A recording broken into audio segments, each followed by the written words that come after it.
volta nessa segunda-feira. Hoje, muitas dicas legais pra você. Você, mulherada que tá nos assistindo, tá na menopausa, tá chegando perto, ou então você já quer saber como se prevenir aí? Nós vamos trazer pra vocês hoje aqui uma alimentação rica, boa e de qualidade para você não passar aperto quando chegar a hora da menopausa. E a nossa convidada de hoje é a Caroline Trevisan, que é nutricionista. Seja muito bem-vinda. Obrigada, um prazer estar aqui, falar de um assunto tão importante, tão interessante para as mulheres. Não é? Porque às vezes a gente fica preocupada, né? Ai, vai chegar a menopausa, e agora? E o calor, a gente passa mal, como é que eu vou lidar com essa situação? Principalmente a alimentação, que hoje a gente fala, é 70% de tudo na vida da gente é a alimentação, né, doutora? Sim, a alimentação é extremamente importante, não só para o período da menopausa, mas durante toda a vida. Tudo que a gente faz, desde o momento que a gente nasce, e a gente sabe que até dentro da barriga da mãe, é importante o que a mãe come, que vai refletir na saúde daquele indivíduo durante toda a vida. A menopausa é um período que traz uma série de questionamentos. Por quê? Durante a menopausa, acho que fica melhor a gente explicar o que é a menopausa e o que é o climatério. Vamos falar, como é que a gente sabe que a gente entrou na menopausa? Então, assim, climatério é o período de transição dessa fase fértil da mulher. Então, no climatério, a mulher menstrua, mas ela tem alteração do fluxo, ou seja, o volume do fluxo dela pode aumentar ou diminuir, e ela não menstrua mais mensalmente, ela menstrua a cada 2 meses, 3, isso vai variar de mulher para mulher. Então, o climatério é esse caminho para chegar à menopausa. Nós consideramos como menopausa quando a mulher fica o período de 1 ano sem menstruar. Quando uma mulher ficou 1 ano sem menstruar, ela entrou na menopausa. E a menopausa, ela traz uma série de alterações hormonais que traz sinais e sintomas. Os sinais são esses que eu falei, relacionados ao fluxo, e os sintomas são os sintomas mais variados. Então, fogacho, que é o que as mulheres mais reclamam, que é aquele calor, insônia, depressão, ansiedade, aumento de peso, dificuldade para ganhar massa muscular, dificuldade de memorizar as coisas, aumento de colesterol, aumento de risco de problemas cardíacos e alteração da glicemia, e além daquela temida e odiada gordurinha na região abdominal. Só coisa boa, né? Vocês viram que a mulher, ela só ganha coisa boa. Meu Deus do céu, socorro, né? É um momento realmente bem conturbado para a mulher. Sim, porque mexe muito com a estética e tem também as alterações emocionais, psicológicas. Os hormônios, né? Em decorrência... Como mexe com a mulherada, né? Porque há uma diminuição de estrogênio e progesterona, que são hormônios que regulam uma série de funções. Se quiser colocar a imagem aí, só para ter um resumão. Vamos mostrar aqui de todas as alterações. Que tem esse resumão aí dessas alterações que a gente enfrenta. Legal. Tudo que eu falei ali, ó, vai estar rodeando a mulher nesse período da menopausa e algumas vezes até no climatério. Quando a pessoa está caminhando para a menopausa, a mulher, ela pode ter esses sintomas já começar antes de estar na menopausa. E aí, muitas mulheres se perguntam, eu começo a tratar só quando eu chegar na menopausa, eu começo antes. E o que é sempre importante reforçar, começar antes de chegar à menopausa. Porque a gente, como uma prevenção, a gente consegue retardar a menopausa de uma mulher e diminuir todos esses sintomas desagradáveis com alimentação, por meio da alimentação. A partir de qual idade, mais ou menos, que entra a menopausa? Isso varia de mulher para mulher, mas a idade média é de 45 a 55 anos. Quando nós, mulheres, nascemos, nós temos as nossas células germinativas, que são os nossos folículos. Todo folículo, ele vai virar óvulo. Quando a gente nasce, a gente já tem programado quantas menstruações a gente vai ter. Porque quando um folículo eclode, ele libera óvulos. E esse folículo, a partir do momento que se perdeu, ele não tem como ser reposto.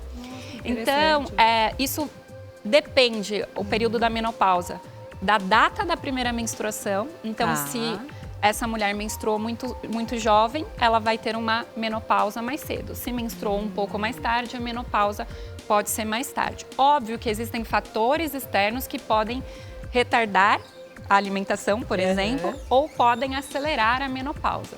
A gente tem visto, né, até algumas amigas que têm filhas na idade de 8, 9 anos, o quão cedo elas estão menstruando por conta dessa questão da alimentação, né? Por que que eu tô falando isso? Porque foram até a ginecologista, levaram as filhas e ela falou, olha, é por conta da alimentação. Come isso, come aquilo, come frango com hormônio, come, né, aqueles iogurtes que todo mundo gosta. Então tem toda uma questão. É real, então, isso? Sim, a alimentação, ela influencia, a gente chama que alimentos industrializados, ricos em corantes, conservantes, eles têm o que nós chamamos de disruptores endócrinos. O que é isso? Essas substâncias, elas agem no corpo de qualquer um de nós, funcionando como se fossem hormônios. Então, uma alimentação muito rica em produtos industrializados, em fast food, faz com que tenha uma alteração de toda essa parte hormonal, podendo levar a criança, a menina, a uma menstruação um pouco mais cedo. E é o que vem acontecendo porque a gente tem observado o quanto as meninas e todos os indivíduos têm se alimentado de forma errada, comendo muito mais industrializados, alimentos ricos em conservantes, fast food, e isso influencia de fato. Além do fator externo, porque hoje o acesso à informação e tudo que erotiza acaba também fazendo com que haja essa produção de hormônios, levando a uma menstruação, uma menarca. Sério? Até o fato, por exemplo, a gente vê, né, que hoje eles colocam as crianças pequenininhas para fazer aquelas danças e tal. Eu acho aquilo, eu fico, meu Deus, né? E isso também influencia? Sim, só o fato de olhar isso, você produz no teu cérebro? Você acaba estimulando hormônios vinculados à parte da sexualidade. E isso pode influenciar na menarca, na idade da menarca dessa menina. Gente, olha como é sério, né? Às vezes a gente tá falando de um assunto que talvez você fala, não, mas isso é... Não, isso não acontece. Mas tá aqui, tá agora, é uma coisa que tá acontecendo agora, né, Carol? Exatamente. E agora voltando a falar um pouquinho das mulheres que já estão, né, passando pela menopausa. Todas passam por um período de aumento de peso? Isso é muito variável e individualizado. Depende de como essa mulher viveu a vida dela. Por isso que eu falo sempre da importância de se cuidar da saúde do momento que você nasce até o fim da vida. Não existe um período adequado para você se preocupar com a sua alimentação, com o que você come, com o uso de suplementos. Acontece alterações hormonais com a diminuição do estrogênio e da progesterona que favorecem o acúmulo de gordura, sim, e o aumento de gordura abdominal e diminuição de ganho de massa magra. Mas se a mulher se prepara para isso, não vão ser todas que vão sofrer com o aumento do peso e com a diminuição da massa magra ou a dificuldade do ganho de massa magra. É focar na alimentação e em suplementos de forma preventiva, porque daí quase nenhum daqueles sintomas que nós vimos vão aparecer. Tá. E quais são os melhores alimentos, então, para a gente começar a prevenir ou para quem já está na menopausa se alimentar? O que a gente sempre fala como nutricionista é buscar alimentos que venham da natureza. Frutas, verduras e legumes, carnes, ovos, leites e derivados. Esses alimentos, eles são muito ricos em micronutrientes e vitaminas que vão ajudar a diminuir uma série de doenças e uma série de sintomas presentes na menopausa. O que eu gosto de sempre reforçar é a importância do consumo de alimentos com vitaminas do complexo B, aonde a gente encontra carnes, ovos, vegetais, algumas frutas, sementes. Então, tudo que vem da natureza a gente vai ter bastante fonte de complexo B. Tá. Outro nutriente que é muito importante ser observado durante a menopausa é a ingestão de cálcio. Por quê? A mulher na menopausa tem uma maior tendência à osteoporose e osteopenia. O nosso osso, a formação de cálcio no nosso osso, ela acontece de quando a gente nasce até mais ou menos os 35 anos. Quando você entra no climatério e na menopausa, você passa a tirar esse cálcio do osso. Então, você precisa ter uma ingestão alta de cálcio por meio da alimentação para que você deixe o seu osso forte e não tenha problemas por conta da osteoporose, como fraturas. É sempre importante reforçar que o cálcio deve estar consumido com vitamina D. Porque a vitamina D, ela faz com que o cálcio se fixe ao osso. Se você consome só cálcio e não tem uma ingestão adequada de vitamina D, você perde aquele cálcio, ele não fixa ali naquele osso. Então, naquele osso. Então é importante, alimentos ricos em cálcio, a gente tem leite, iogurte, queijos. Para quem não consome leite, iogurte e queijo, nós temos os vegetais verdes escuros, alho tem bastante cálcio também, algumas sementes, semente de abóbora. Até porque o doutor até me chamou a atenção aqui agora, o que você falou do leite, que o doutor falou que conforme a gente vai ficando mais velho, a gente vai tendo a dificuldade de fazer a digestão do leite. Sim. Então eu ia falar, será que, porque a gente só pensa no cálcio, já pensa no leite. Então, tem outras opções. Por isso que eu até falei dessas outras opções que vêm de alimentos de origem vegetal.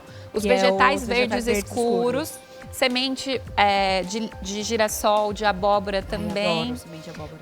O alho tem também. Então, você pode consumir cálcio de outras fontes. Legal. Além da suplementação via oral, que um profissional, um nutricionista vai ajustar e vai prescrever uma cápsula. Legal. Lembrando sempre de associar com o consumo de vitamina D, que pode ser via alimentação, e aí a gente encontra em sardinha, salmão, atum, ovos, principalmente na gema, porque muita gente tira a gema. Exatamente. E pode ser também por suplementação. E por que muitas vezes é necessária a suplementação?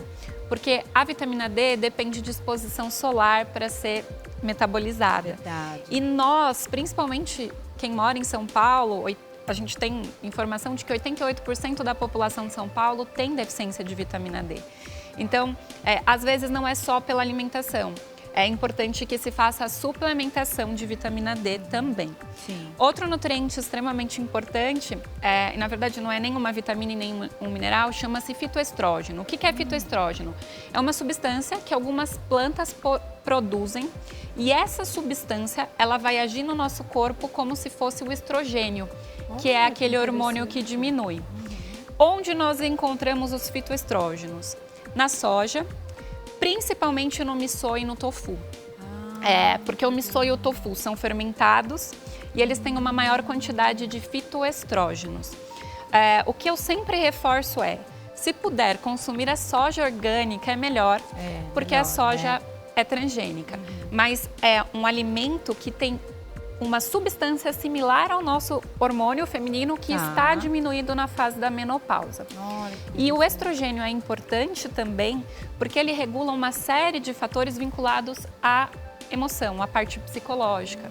Então, a depressão, a ansiedade, quando você faz suplementação com esse tipo de substância, o fitoestrógeno, você consegue melhorar o seu humor, ter uma maior estabilidade, diminuir também os fogachos e os sintomas vinculados à menopausa. O que eu sempre reforço em relação ao fitoestrógeno é a discussão com a equipe médica que está cuidando daquele paciente, porque não é todo paciente que tem a indicação de reposição de hormônios. Porque o fitoestrógeno é uma reposição de hormônios natural, não é uma reposição sintética. Mas é no alimento que você encontra ou seria um manipulado desse? Você encontra no alimento, como eu disse, a soja. Você pode fazer como salada, você pode consumir o miso, que é a sopinha japonesa, o tofu, que é o queijinho de soja. Ou, dependendo do caso, se o paciente não tolerar aquele tipo de alimento, aí a gente faz a manipulação ou a indicação de um medicamento já pronto para fazer essa suplementação, para fazer essa reposição de hormônio. Mas sempre discutindo com a equipe, principalmente ginecologista e endócrino. Porque pessoas que têm histórico na família de câncer ou históricos pessoal de câncer não têm indicação da reposição hormonal. Sério? Olha, não tem sabia indicação disso. da Até te reposição. perguntar sobre a reposição hormonal agora, se ela pode ser feita por qualquer pessoa, qualquer mulher, né? Se qualquer mulher pode fazer. Então, não. Não existe uma regra, né? Tá. Ela é benéfica quando feita, assistida, acompanhada por profissionais que avaliam todo o contexto dessa mulher. Mesmo se tenha tido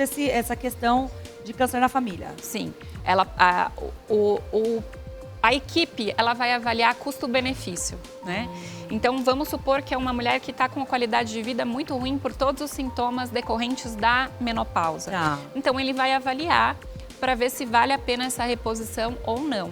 Mas isso tem que ser feito de forma individualizada. Tomem cuidado com a automedicação ou ver a amiga que está na mesma idade. Amiga, vou fazer. Exatamente. Às vezes não existe indicação e você acaba repetindo aquilo que a sua amiga fez. Gosto de falar bastante também sobre ginseng, né? Verdade, o ginseng muito falar. Para ajudar na memória, para ajudar na parte de bem-estar e de disposição. Então a gente usa o Panax Ginseng, que é o mais usual. É o mesmo que a ginkgo biloba? Exatamente. Fala? Esse a gente tem que normalmente indicar uma marca de qualidade para fazer a reposição certa. Né, que a gente sabe que é um açúcar. Né? Que não tem efeito nenhum. Você só gasta dinheiro e não tem efeito na melhora dos sintomas. Tá. O que eu gosto de falar e indicar muito para os pacientes é o chá de amora. Compra em lojas de produtos naturais as folhas de amora e faz o chá sempre como infusão. Como que é a infusão?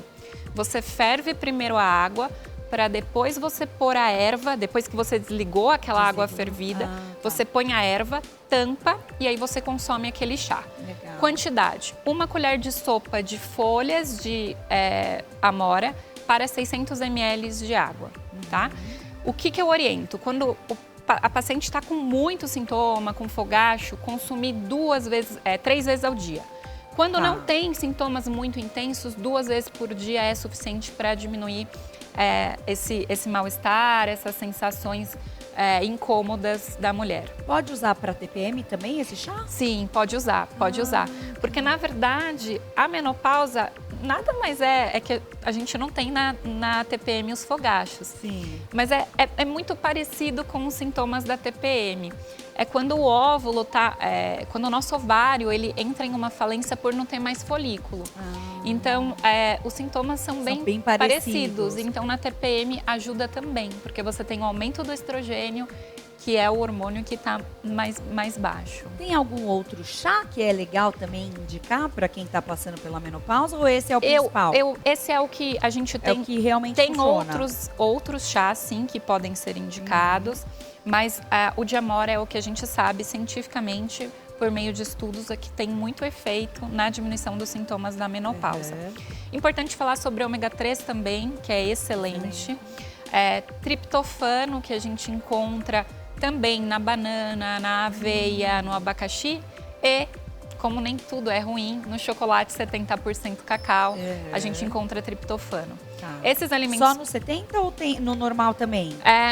No 70 vai ter um teor maior de triptofano, porque ele vai ter um teor maior de cacau e também tem uma quantidade menor de açúcar. Então, 70%, 80% é o mais indicado. Entendi. Olhar sempre a qualidade desse chocolate 70% cacau, porque o chocolate 70% cacau, ele tem muito cacau e às vezes há contaminação de cacau com metal pesado. Então, eu tinha ouvido falar sobre isso. Até falei, ai meu Deus, então quer dizer que agora cada hora tem um que era o mocinho que virou o vilão, né? E falaram que essa agora notícia saiu recentemente, inclusive. eu vi, então, e agora? Foram algumas marcas que foram identificadas uma quantidade significativa de metais pesados. Então, sempre olhar, pedir indicação para um profissional para não comprar gato por lebre. Verdade. Né? E o chocolate ele ajuda nessa parte de irritabilidade, de depressão, porque o triptofano vira serotonina, que é um neurotransmissor que dá a sensação de bem-estar, regula a fome, saciedade. E a serotonina também vira melatonina, que é o que induz ao sono. E na menopausa a mulher também tem insônia. Então, se você consegue fazer um equilíbrio com essa variedade de alimentos, a tendência é que você tenha diminuição de todos os sintomas. Uau, que bom, né? E é legal também falar, porque às vezes a gente acha que a gente vai no nutricionista só para emagrecer.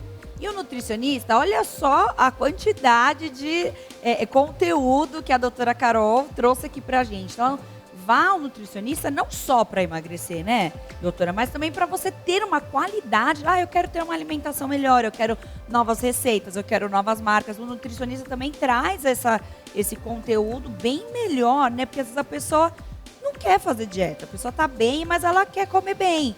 Então o nutricionista tem esse papel importante que às vezes as pessoas não acham que tem, né? Eu fico muito feliz de você trazer isso, essa informação, porque o nutricionista é um profissional da saúde. E um profissional da saúde, ele está preocupado em prevenir o desenvolvimento de doenças e manter a sua saúde. E muitas pessoas acham que o nutricionista é aquele que vai só contar calorias. E, na verdade, a gente estuda muita bioquímica, muita fisiologia, a interação dos nutrientes para trazer qualidade de vida, longevidade, né? Não adianta você viver muitos anos e não ter qualidade e tomar uma série de remédios. Então, a nutrição, o pai da medicina, Hipócrates, sempre disse que o seu remédio seja o seu alimento e que o seu alimento seja o seu remédio. Se você tem uma boa alimentação, isso não significa deixar de comer coisas gostosas, mas se você tem uma boa alimentação, moderação ao comer as coisas que não são tão saudáveis, você vai viver bem e você vai prevenir doenças e uso de medicamentos, sintomas desagradáveis em todas as fases da vida, não só na menopausa. Verdade, quando a gente fala para vocês aqui, né? Pratique exercício, tenha uma alimentação balanceada, é nisso que a gente está falando, pensar num conjunto, né? Eu acho que hoje a medicina integrativa, ela traz uma qualidade de vida maravilhosa e uma longevidade, né, doutora? Quero te agradecer imensamente, eu sei que teríamos muito mais coisas para falar, mas o nosso tempo realmente é curtinho, mas eu queria te agradecer e quero que você passe os seus contatos para quem tiver mais dúvidas poder acompanhar mais de pertinho. Eu vou passar o Instagram, que lá tem o link para contato direto com o consultório. Se vocês tiverem dúvidas, podem mandar por direct, @Caroline Trevisan, com S e N no final. Perfeito. Tem telefone para contato também? Lá no Instagram tem os links que já vão direto pro link do consultório. Perfeito. Obrigada, viu? Mais uma vez, Carol. Obrigada a você.